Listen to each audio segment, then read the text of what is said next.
So in this lecture also we are continuing more examination problems of mutual funds. So let us say problem number 24. So this question came in CA November 2012.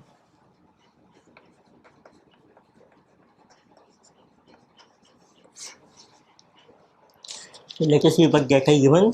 Asset value at the beginning of the month is given. It means this is beginning of a month asset value is given.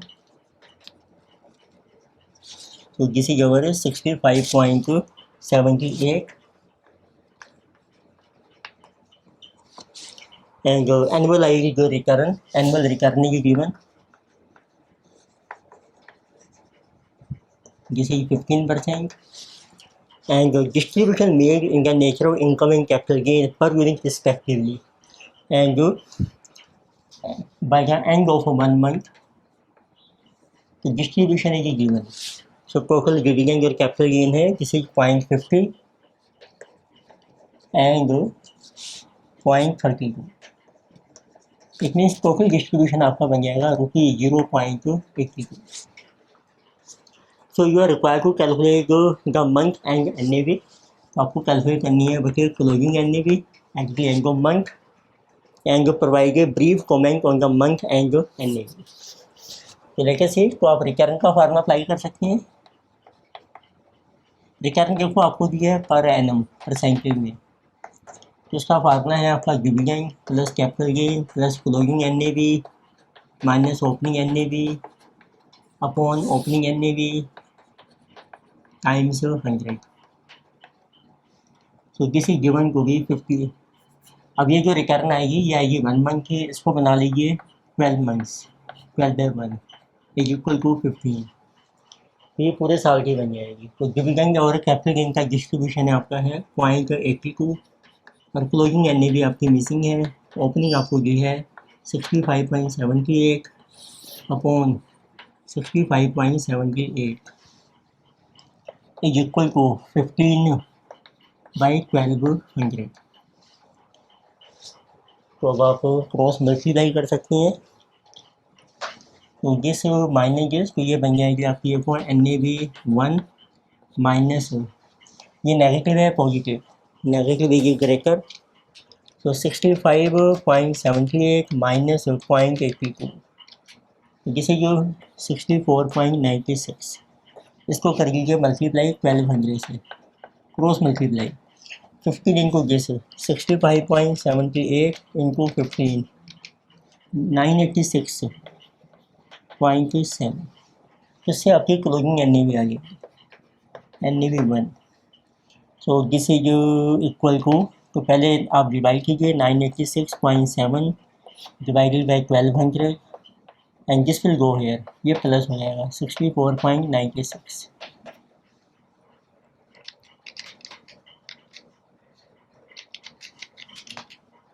तो this NAV coming 65.782. ये आपकी NAV आ गई 65.782. तो opening NAV आपकी 65.78, closing भी आपकी same आ रही है. तो कमेंट क्या है एक में, there is no change in NAV. तो नेक्स्ट लेटर से प्रॉब्लम नंबर 25. तो इसमें आपको मेंशन किया गया था ऑन 1 अप्रैल 2020. तो पहले आपको क्या दिया है 1 अप्रैल 2020. तो ABC mutual fund company issued 20 lakh units ₹10 per unit. तो इसमें ये नई कंपनी स्टार्ट हो रही है, इसने यूनिट्स इशू किए हैं. एक है ये इशूड तो 20 lakh units of ₹10 and relevant initial expenses. और इसमें आपके कुछ एक्सपेंसेज हो रहे हैं इनिशियल एक्सपेंसेज, जिसको हम कहते हैं इशू एक्सपेंसेज, जिसे ये 12 लाख. तो ये आपके रुपीज़ लैक्स में है. एंड एक है कि इन्वेस्टेड द फंड्स और rate in capital market instruments. तो इसको आपने इन्वेस्ट कर दिया है, investment of 185 lakh during the month of April. एक डिस्पोज ऑफ, अब आ गया आपका मंथ का एंड, इट मीन 30 अप्रैल 2020. तो कुछ इन्वेस्टमेंट्स हमने सेल कर दी हैं, कॉस्टिंग 60 लाख 463 लाख। तो सेल ऑफ इन्वेस्टमेंट्स आपको दी हैं during this month. Cost is given 60, sale price is given 63, इतने बैलेंस आपका प्रॉफिट आ जाएगा। And purchase further investment for 56, फिर आपने परचेज की है, purchase new investment 56 lakh.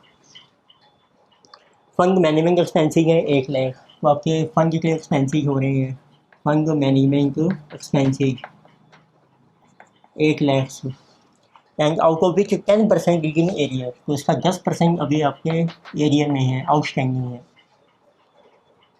So in April the fund earning dividend, तो फंड को डिविडेंड से इनकम हो रही है, डिविडेंड तो अर्निंग बाय फंड किसी जबर 2 लाख। एक देखो कैपिटल गेन में हुआ था आपको, और प्लस फंड को इनकम हो रही है कैपिटल गेन से 3 लाख, टोटल इनकम आ रही है 5।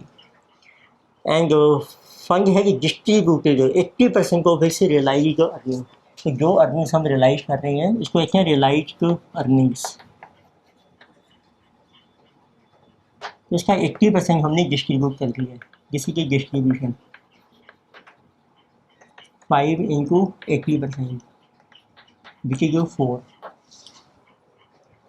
So on 30 April market value portfolio, तो यहाँ जो आपकी इन्वेस्टमेंट्स हैं अब उसकी मार्केट वैल्यू भी दी है 30 अप्रैल को, market value of portfolio of investments is equal to 198 lakh rupees, सारे लैक्स में चल रहे हैं। तो आपको फाइंड आउट करना है, तो what is our closing NAV, and Mr. Akash and investors subscribed to 100 units on 1st April 2020 and disposed of same at closing NAV on 30th April। तो बचे रिटर्न, तो पहले को उसी क्लोजिंग NAV निकाल के, तो पहले आप बना सकते हैं इसकी देखो balance sheet, balance sheet of mutual fund company किसी ऑन 1st April 2020। तो रुपीज़ हम शो कर रहे हैं लैक्स में। तो अब देखिए आपने यूनिट्स इशू किए हैं, तो इससे आपको मिलेगा unit capital that is 200 lakhs. इसको आपने इन्वेस्ट कर दिया है, इन्वेस्टमेंट्स आ जाएंगी आपकी 185 लाख। फिर आपका कुछ कैश रह जाएगा बैंक में, और एक आपके हैं इशू एक्सपेंसेज, इनिशियल एक्सपेंसेज जिस गिवन को भी 12। तो टोटल एज गेस 200, तो इसमें बैलेंस आपका कैश है बैंक रह गया 3 लाख। अब आप इसी बैलेंस शीट को रिवाइज कर सकते हैं, लेकिन इसी balance sheet of mutual fund company as on 30th April. जो कोई यूनिट कैपिटल आपका सेम है, कोई फर्दर यूनिट्स आपने इशू नहीं किए, इन्वेस्टमेंट में चेंज आ रहा है आपका, तो कुछ आपका रिक्वायरमेंट सरप्लस आ जाएगा। Then we have cash at bank और इनिशियल एक्सपेंसेज।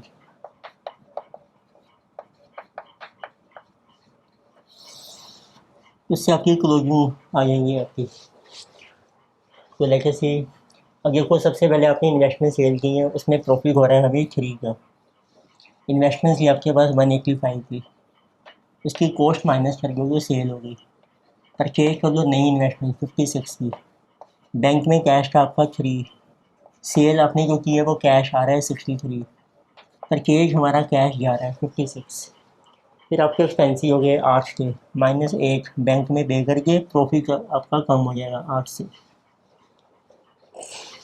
फिर कंपनी को डिविडेंड रिसीव हो रहा है 2 का, इसमें से हमने पे कर लिया है 4 का, क्योंकि डिविडेंड रिसीव हो रहा है वो भी कैश आ रहा है आपके पास +2 -4 आपने पे कर दिए। तो ये आपका डाटा है, इसमें एक्सपेंसिव या कैश हमने लेस कर लिया। अब देखते हैं ये बुक वैल्यू आ गई इन्वेस्टमेंट की आपकी 181। अब इसकी मार्केट वैल्यू है 198, तो हम शो करते हैं 198। इसमें आपको गेन हो रहा है ये ऐड हो जाएगा गेन ऑन इन्वेस्टमेंट, तो this is coming 17।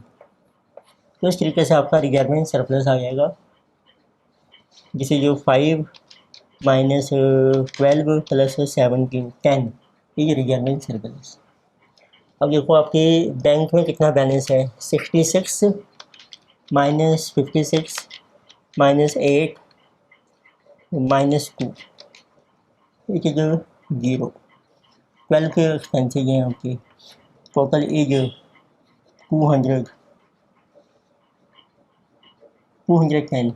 And this is also 200।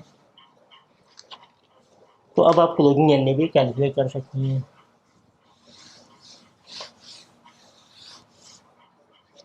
तो बटी अगर एन बी आफ्टर 1 मंथ, बता नेट एसेट देखो कितनी है म्यूचुअल फंड की upon number of units. Net assets हैं आपकी 210 माइनस 12 इशू एक्सपेंसिव,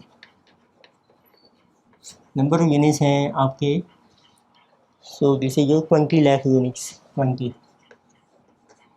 जिसे 198 अपॉन 20 आपकी एन बी आ जाएगी 198 अपॉन 20 9.9, जिसे ये रुपीज़ 9.90 आपकी एन बी।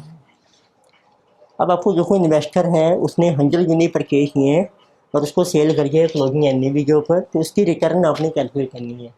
अब देखो इन्वेस्टर के लिए देखते हैं, इन्वेस्टर का पहले देखो परचेज प्राइस क्या था आपका, या के बाद जो ओपनिंग एन बी ये थी 10 रुपीज़। फिर आप देखो उसको कितना डिविडेंड मिला है, डिस्ट्रीब्यूशन,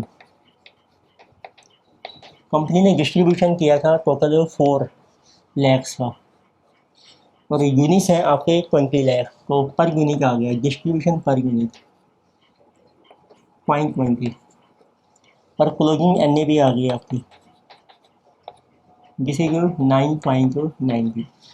अब आप इन्वेस्टर की रिटर्न कैलकुलेट कर सकते हैं। तो रिटर्न का आंसर हम देखते हैं पर एनम में, रिटर्न पर एनम परसेंटेज फार्मूला है dividend plus N A V 1 minus N A V 0 upon N A V 0 times 100। देखो डिविडेंड है आपका 0.20, closing N A V 9.9, opening है 10 अपॉन 10 इंटू 100। ये रिटर्न आ गई आपकी 1 मंथ की आ गई। चलो पहले लिखें पर मंथ, इसको पर एनम बना देंगे हम। इसमें आपको गेन हो रहा है 10 पैसे का, तो it means 0.10 into 100 divided by 10 1%। तो बताइए रिटर्न आपकी आ जाएगी अब पर एनम। तो 1% जो गेन है ये है 1 मंथ का, what will be for 12 month, it will be 12% is return to investor. So this question came in CA examination. So जैसे ये मई 2013 and again it came in November 2018.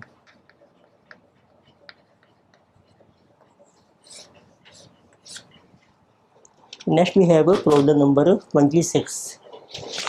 So this question came in CA May 2014.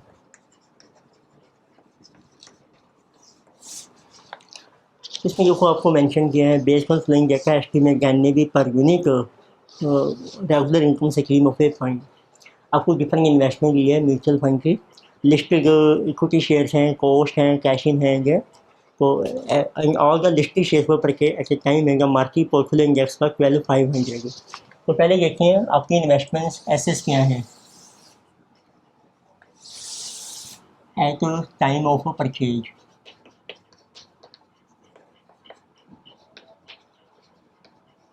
इसमें ये आपको दे रखी है eight to cost, rupees आपके चल रहे हैं लैक्स में। व्हाट आर अवर एसेट्स, तो म्यूचुअल फंड के एसेट्स हैं लिस्टेड शेयर्स हैं आपके, listed equity shares, ex dividend 40 lakh, then cash in hand जिसे ये 2.76, फिर बॉन्ड्स हैं, डिबेंचर है, कॉस्ट हैं, उसमें कुछ आपके हैं अनलिस्टेड। तो फर्स्ट लेटर राइट है अनलिस्टेड बॉन्ड्स, इसी के 2.5 बैलेंस हैं। अब आपके लिस्टेड बॉन्ड्स देखो, टोटल आपको दिए हैं 8.96, उसमें से माइनस कर दो आप 2.50, बैलेंस रह जाएंगे आपके, ठीक है कि 6.46। अगर फिक्स इंटरेस्ट की सिक्योरिटीज़ हैं आपकी, अगर फिक्स्ड इंटरेस्ट सिक्योरिटी, उसकी वैल्यू एट कॉस्ट है 9.75। डिविडेंड आपका एक्रूड हो गया है ड्यू, तो ये भी आपकी एसेट है, ये भी कहेंगे एक्रूड, इसी 1.95। अमाउंट पेएबल ऑन शेयर, ये कोई शेयर परचेज किए हैं तो उसके लिए आपका कुछ अमाउंट पेएबल है, तो ये बन जाएगी आपकी liability. Amount payable on shares 13.54। इसमें देखो अब नेक्स्ट हमारी लाइबिलिटी है एक्सपेंसिव एक्रूड 1.76, और नंबर ऑफ यूनिट्स आपको दिए हैं 2.75 लाख में चल रहे हैं ये, और ऑपरेटिंग एक्सपेंसिव आपने पे किए हैं 2.24। अब हमें इन सब की मार्केट वैल्यू कैलकुलेट करनी है एगेन वैल्यूएशन गेट। ये देखो मैंने सारी कैलकुलेशन कर रखी है, market value again valuation get. ये जो इक्विटी शेयर्स हैं तो इसकी वैल्यू हम कैलकुलेट करेंगे मार्केट इंडेक्स के बेस पर। तो जब आपने परचेज किया था उस टाइम हमें मार्केट इंडेक्स दिया है 12,500। अब जिस डेट को आपने वैल्यूएशन करनी है उस टाइम का इंडेक्स हमें दिया 19,975, तो उसमें यूनिटरी मेथड लग गया। If index is 12,500, value is 40, if index is 19,975, what is value of equity. Cash की वैल्यू सेम रहेगी 2.76, और अनलिस्टेड बॉन्ड्स में वो कह रहे हैं डिमिन्यूशन हो गई है, रिडक्शन हो गई है 15%, वो हमने कर दी माइनस। लिस्टेड बॉन्ड्स रह गए आपके टोटल बॉन्ड्स के जिस माइनस जिस करके, और इसकी वैल्यू हमें दी हुई है क्वेश्चन में 7.50 लाख से, क्वेश्चन में आप देखिए।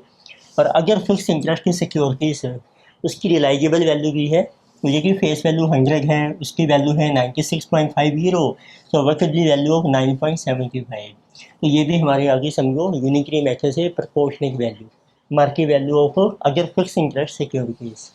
डिविडेंड एक्रूड है ये आपका सेम रहेगा, इसका टोटल कर लीजिए। टोटल एसेट्स आ गई म्यूचुअल फंड की, टोटल लाइबिलिटीज़ आपको दी हैं जिस प्लस जिस ये जो 15.30, और ये आ जाएंगी नेट एसेट्स।